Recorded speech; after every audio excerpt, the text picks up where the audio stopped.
Hey, my name's Trevor and welcome to my channel, Airbnb Max Profit. Really appreciate you tuning in. I hope you enjoy the content. We're looking at a short-term rental deal here in Scottsdale. So let's see if it makes sense to purchase this and operate it as an Airbnb. How much money are we going to make? What's the cash flow going to look like? All that. Those are the questions we're going to answer. So let's start with the property, what it is. All right, it's a 5-bedroom, 3-bath house. Has 8 beds and 16 plus guests. So it really helps when it's an existing Airbnb, because the photos are really going to tell you what it currently probably looks like. It's been renovated to modern standards. Got an accent wall going there. That's cool. When I'm staging a property, I want to have not just placements out, but full settings. Get all the plateware out, let the guests see what a stage table looks like, what they could be experiencing. I would definitely do some better staging with this bedding. Doesn't even look like it has a comforter on it. Nonetheless, okay, we got an accent wall here. Oh, there's a little bit of staging. All right, they did something. Got these pillows. Okay, so right off the jump, I know that whatever this guy is earning, I can improve that. These photos that you take are so freaking important. It's the first thing guests see. I don't know what this is doing here. I can tell that the foundation is great, right? We got, nice modern fixtures and countertops and hardware drawers, right? Black on white. Staging is probably not so great, and I'm sure they're not optimized. The backyard has very little going on back there. There's a lot of unused space that we can add amenities in. Situation going on in the side yard, that's cool. Orange trees. Probably improve this outdoor cooking section and this fire pit seating area. But we know what we're working with. We've got string lights, so we need twilight photos. Do we have them? Heater is nowhere in sight. So there's the pool equipment back there. There's a filter, but there's no heater, so it's another way to add revenue. This property, I know this is a garage conversion, so that's how they added 2 additional bedrooms and a bathroom. It's added, I believe, as well. All right. So that's what we're working with. So what we want to do is to find out how much it's making is Airdna. We're going to find some comparable properties. Bear with me while I log in here. I am underwriting this deal live.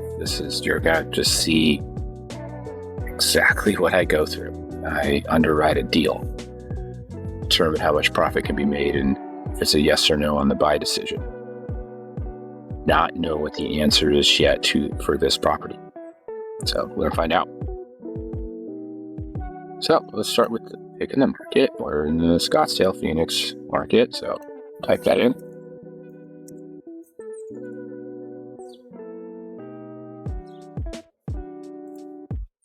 So this is Airdna Advanced, more functionality than the Airdna you might be used to. That's what we're going to be basically learning how to use in this situation, right? Now, to pick the comparable properties, what I mean by comparable, I mean properties that are similar to this in terms of size, at least, and are the best performing properties in the area that are similar size and are also replicatable. I can rip off and duplicate what they are doing, right? The house isn't so different that I just cannot do. If it has vaulted ceilings, I'm not going to come in and figure out how to turn this house into a vaulted ceiling house. Okay, I know that'd be too expensive. Those are not comparable properties.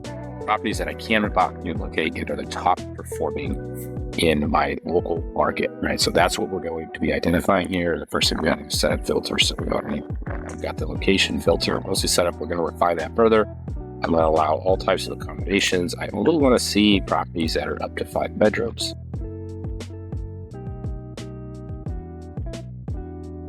And I really don't want to see anything that's 3 bathrooms. That's an important one. I don't want to see anything with more than 3 bathrooms. 1 bathrooms will get you more revenue. We're looking at the entire place. The houses supply that. All right. Another filter I want to put in place is review count.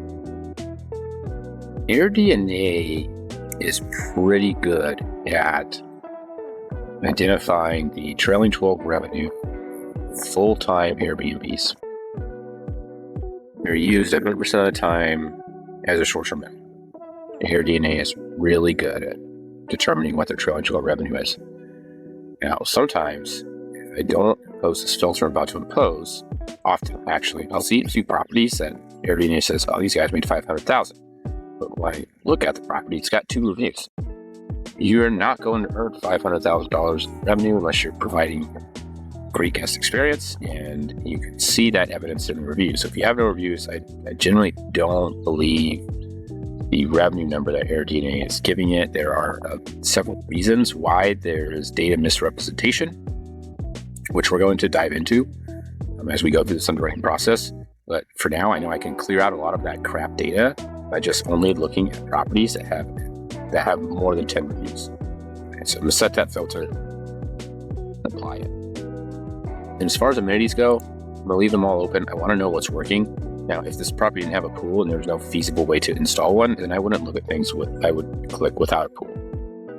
But everything on here, I don't have it. I know I can get it. I can include breakfast, right? You can do those things. So I could probably make a gym space happen on this property, or at least I want to know that that's a thing that's really working, right? Even if I can't do it. So I'm going to leave the amenities unfiltered, just look them all.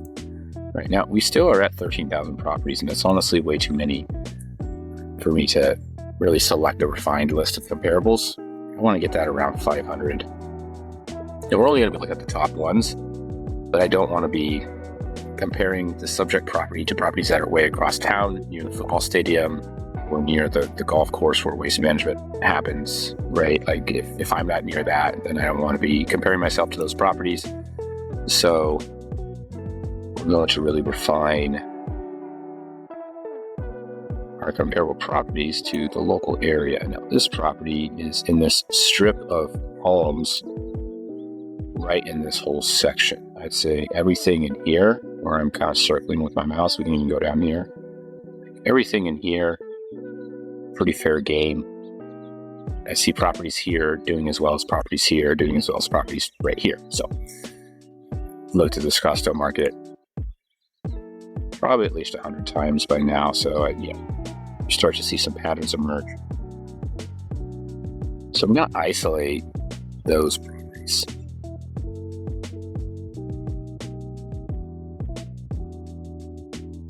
I'm either underwriting a property that I might want to purchase or trying to help some Airbnb owner identify how to improve the profits of their property.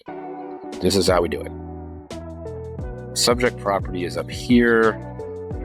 This area. And here's Old Town right here. Now, most people visiting a market, I have found, as long as the property is in the city, they don't really compare neighborhoods. They just don't, right? Because they don't know. They don't know what neighborhood is good. Like, and we got an Airbnb in Scottsdale. No one says, well, where in Scottsdale? I mean, maybe some people do, and they'll be like, oh, yeah, it's in it. It's not a huge factor. You do not exclude a lot of prospective guests from booking your property by being in this neighborhood versus that neighborhood. It's just not much of a thing. What I'm getting at is I can confidently select all of these houses. None of these are so close to Old Town that people are going to be like, we're right by Old Town, right? Either way, you still got to take a major thoroughfare like Indian School Road to get to Old Town. You're probably not walking. All right, you're taking an Uber. So let's isolate these guys. Just the right struggle for perfection. It's real. Okay, I think I've got the closest perfect zoom setting I'm going to get. So here. Take all these guys. Okay. Nothing in here is across town from anything else in here. We're all in the same area in Scottsdale. From a guest perspective, in my opinion. That brings us down to 739 listings. That is much more manageable. So now let's take a look at these guys. One thing that you can't filter for is VRB only. Now I'm glad that the top 5 I'm seeing here are not VRB only properties. Again, Airdna is really good at identifying the trailing 12 revenue of a full-time Airbnb. If it's a full-time VRBO and it does not have an Airbnb listing, it's not cross-listed.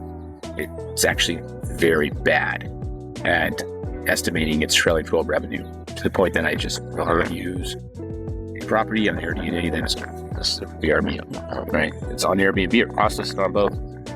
I will use it. So these properties at the top of my list here are all either on Airbnb or cross-listed. So that's good. At this point, what I can do is download these, identifying who are our comparable properties.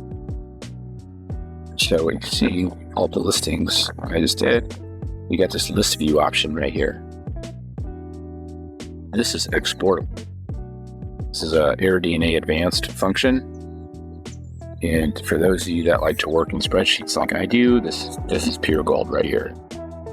Export this and plug it into my underwriting spreadsheet and get to work on figuring out profit potential this property.